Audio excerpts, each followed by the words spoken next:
नमस्कार केमन आছেন सबाई नतून एकटी भिडियोते आपनादेरके स्वागत जानाच्छि। सकालबेलाय बिस्टी दिएई भिडियोटा शुरू करलाम। আর একটা কথা, যদি আমার ভিডিও এতটুকু আপনাদের ভালো লেগে থাকে অবশ্যই লাইক কমেন্ট করে জানাতে ভুলবেন না। আর নতুন হলে সাবস্ক্রাইব করে আমার সাথেই যুক্ত থাকবেন। তো আপনারা দেখছেন বৃহস্পতিবারের ব্লগ।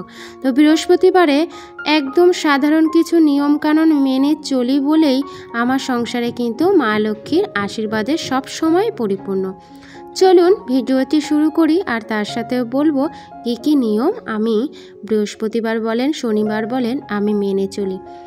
তো চলুন, সকালটা তো বৃষ্টি দিয়েই শুরু হলো, কারণ আজ কয়েকটা দিন ধরে প্রচণ্ড বৃষ্টি, সারাটা দিন ধরেই বৃষ্টি।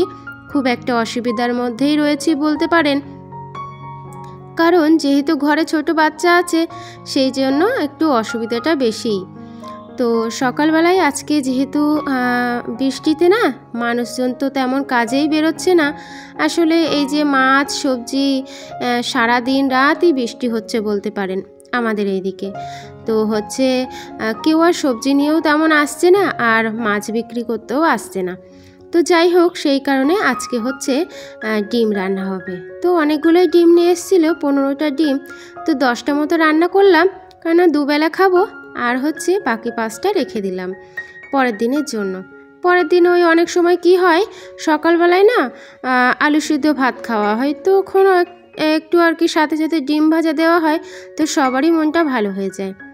তো ওদিকে রান্নাটা বসিয়ে দিয়ে চলে এলাম আর কি ঘরে। আজকে একটা খুব ছোট্ট একটা টিপস, যেটা ফলো করলে তোমরা সব সময় বিছানাটা আর কি টান টান করে রাখতে পারবে। দেখো, চিরুনি আমাদের প্রত্যেকের ঘরেই আছে। আমরা প্রতিদিন কয়বার করে যে মাথা আশ্রায় তার তো কোনো ঠিক নেই। তো সেই চিরুনি দিয়েই যে বিছানা এত সুন্দর টান টান করা যায়, না দেখলে তোমরা সত্যি বিশ্বাস করবে না।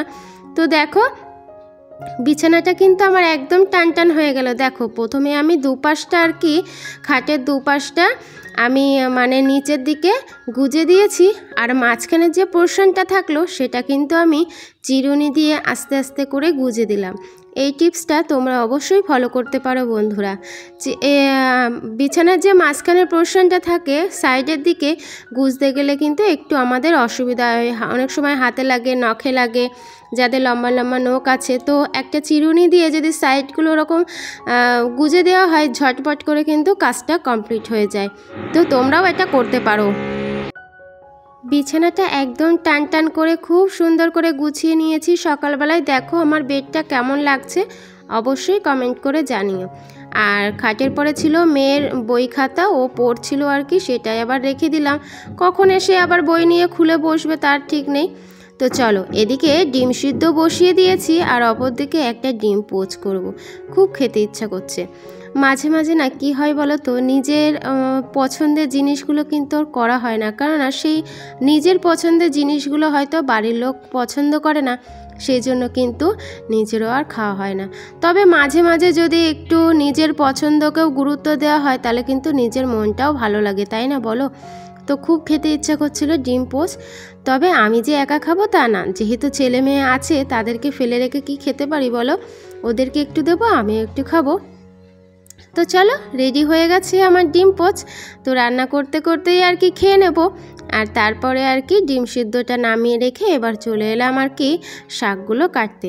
দেখো, আমাদের বাড়িতে ছাদ বাগান আছে, আর ছাদ বাগানে তো এখন বর্ষায় প্রচুর শাক হচ্ছে, বিভিন্ন ধরনের শাক, লাল শাক, ছেঁচি শাক, কুলেখাড়া, কলমি শাক, তারপরে আরও 2-3 রকমের শাক রয়েছে।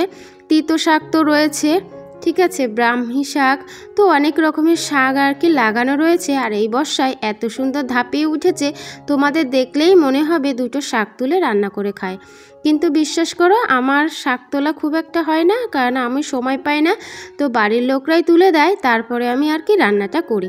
কারণ ওদেরকে আমি বলি যে তোমরা একটু তুলে দাও, তাহলে আমার একটু সুবিধা হবে, কারণ শাক তুলে রান্না করাটা কিন্তু একটু অনেকটা সময়ের ব্যাপার। তো চলো, শাক তো কাটলাম।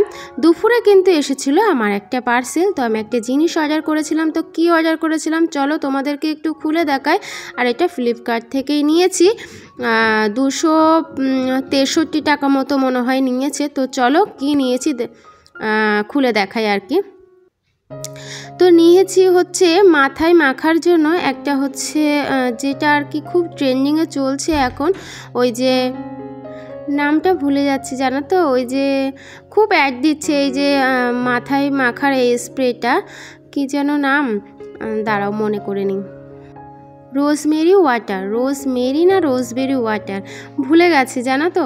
তো খুব অ্যাড দিচ্ছে, বলছে নাকি এটা মাখলে চুল পড়া কমবে। তো আমার সত্যি কথা বলতে সিজার হওয়ার পরে আমার মাথার চুল মানে অর্ধেক কি সবই উঠে গেছে বলতে পারো, একদমই খুব একটা সমস্যার মধ্যে আছি। তো নিয়েছি, জানি না মাখতে পারবো কিনা, কারণ আমার একটু প্রবলেমও আছে, মানে আমি কোনো কিছু গন্ধ জিনিসপত্র আমি কিছু ইউজ করতে পারি না। তো এটা আমার একটা খুব বড় সমস্যা, যার জন্য অনেক প্রোডাক্ট কিনি ঠিকই, কিন্তু শেষমেশ আমি মাখতে পারি না, কারণ আমার প্রচণ্ড মাথা যন্ত্রণা হয়। তো এই যেটা নিয়েছে স্প্রেটা, রোজবেরি স্প্রে, এটা হচ্ছে এটাও না প্রচণ্ড গন্ধ জানো তো। বুঝতে পারছি না এখনও যে আমি মাখতে পারবো কি না। তো যদি না মাখতে পারি বাড়ির লোকদেরকে দিয়েই মাখাবো, যেহেতু কিনে ফেলেছি আর কি করব বলো। তো যাই হোক, দেখো আজকে ডিমটা একটু অন্যরকমভাবে রান্না করলাম, সেটা হচ্ছে কচু, জানো তো, কচু দিয়ে আলু দিয়ে আজকে ডিম রান্না করেছি। আর হচ্ছে কচুটা না খুব সুন্দর কচু জানো তো, তাই ভাবলাম কি একটু কচু দিয়েই রান্না করি, প্রথমবারই রান্না করছি। তো মাঝে মাঝে এরকম কিন্তু আর কি ইউনিক রান্না করতে বেশ ভালোই লাগে, আর খেতে খুব একটা যে খারাপ হয়েছে তা না। তো চলো, বৃহস্পতিবারের পুজো দিতে কিন্তু আমি বসে পড়েছি, আর পুজো দিচ্ছি হচ্ছে সন্ধেবেলায় পাঁচালি পরে পুজো দিয়েছি। আর প্রত্যেক বৃহস্পতিবার চেষ্টা করি পাঁচালি পড়ার, তবে মাঝে মধ্যে হয়তো হয় না, যেদিন একটু তাড়াহুড়ো বা কোনো সমস্যা থাকে সেদিন হয়তো আর পাঁচালিটা পড়া হয় না, তবে চেষ্টা করি পাঁচালিটা পড়ার। আর মঙ্গলবার দিন আর কি ওই যে বজরংবলীর বই পড়ি, আর শনিবারে এমনি বড় ঠাকুরের দিনটা মানি। এই কি বলো তো, এই সাধারণ কিছু নিয়মকানুন যদি একটু মেনে আমরা চলি না, দেখবা সংসারে অনেকটা উন্নতি হয়। যাই হোক, ভিডিওটা আজ এতটুকু দেখাবে, পরের ভিডিও